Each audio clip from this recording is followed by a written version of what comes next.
Hello everyone, VG Sav here, and today is my 6th episode of my Mario Kart 8 playthrough. This will be the second half of the Star Cup on 150cc.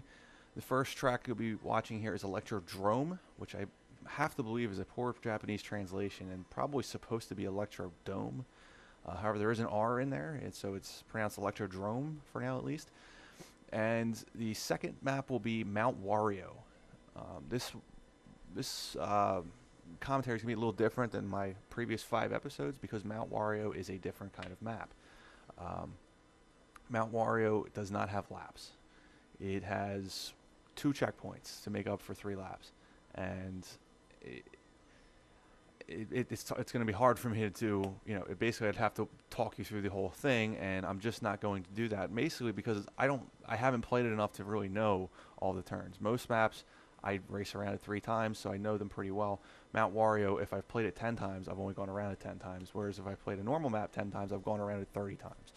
So I don't know it as well as I know most of the rest of the maps because, I know it enough, but to get first place in it. But I don't know it well enough to actually just give you a verbal walkthrough while we're going through it. So I'm not going to be doing that today. I will, however, complain about it just a little bit. I do actually like that for Mount Wario, but they also took the same approach on what's already a known track, a remake of N64's Rainbow Road.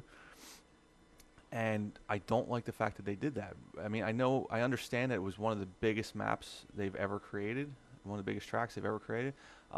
However, if you don't want to just do the lap, then you should have probably, I don't know, picked a different map or something. I personally don't like what they did with that map. They have 2 checkpoints in there as well, just like Mount Wario. Third lap here, we go as soon as we cross the finish line, we go into a jump, which we glide down to kind of these stairs here. They're kind of a soft to the right. Then we have a hard left. Then we go into anti-gravity and make a hard right, a very hard right. Now we're kind of going up on the wall. We hit these boosters here for a little extra speed, and then you basically get to choose green or pink. I prefer the pink side. I couldn't tell you why I prefer the pink side, to be honest with you.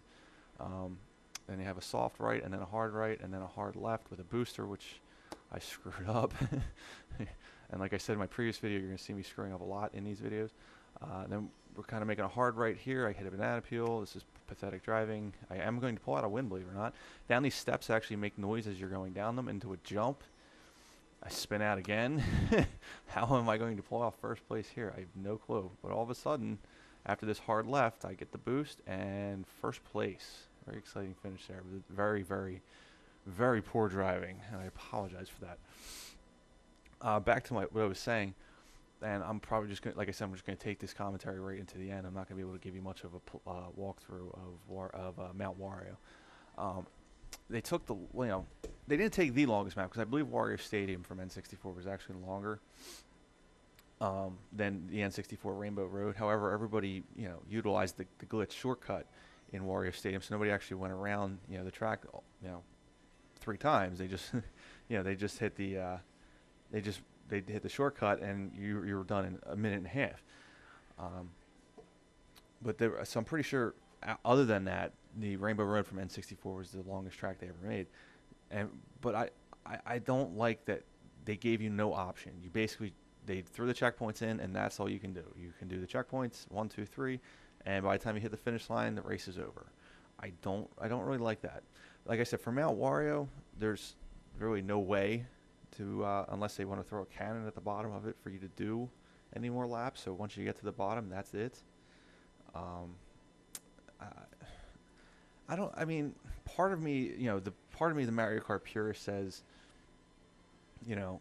I want to do laps, but it is kind of nice to have something like this. I don't like the fact that they only did it once, and here's another example of poor driving. If you're going to add something new like this with checkpoints, do it more than once, but don't do it with a remake map. You know what I mean?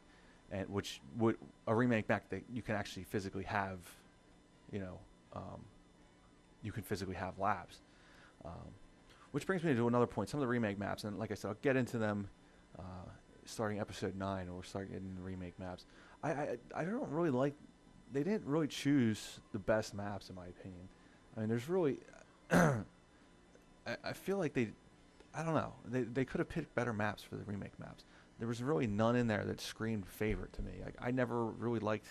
I didn't play any of the DS versions of the game, or I kind of played a little bit of one of the Game Boy versions of the game, because my brother had a Game Boy, so I played it when he wasn't playing it. But I never really was much into the portable system versions of the game. I've always played mainly the console versions, and none of the remakes they made this time just, I don't know, none of them were that great to me. I mean, they're not terrible. One they did throw one of my favorite maps in there, which was N64's.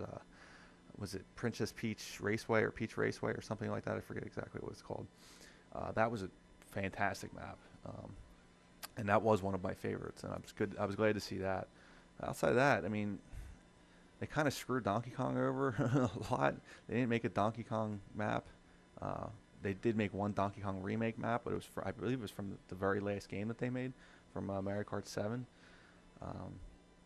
They didn't bring back a Bowser's Castle in the remakes, which I kind of thought was kind of crappy. I can't think of a game where I didn't like any of the. I love the Bowser's Castle maps. They're all my favorite maps. So I was kind of disappointed to not see a Bowser's Castle remake. And then they obviously wanted to add this anti-gravity into a lot of them, and some of them just didn't come across, that well. I felt like they could have done more to add some more anti-gravity, or pick some better maps to add this anti-gravity. But anyway, we're coming to the bottom of the summit here. I just got hit by a lightning bolt, and as you can see, I'm finally going to take first place. Again, there's a lot of poor driving in this, but like I said, I managed first place in all of them, so that's all that was really only my goal, not to wow you with my driving ability, but just to get first place and show you all the maps. So we're coming to the end of the video here, so I hope you guys liked it. If you did, make sure to like, subscribe, and leave a comment. And as always, guys, thank you for watching.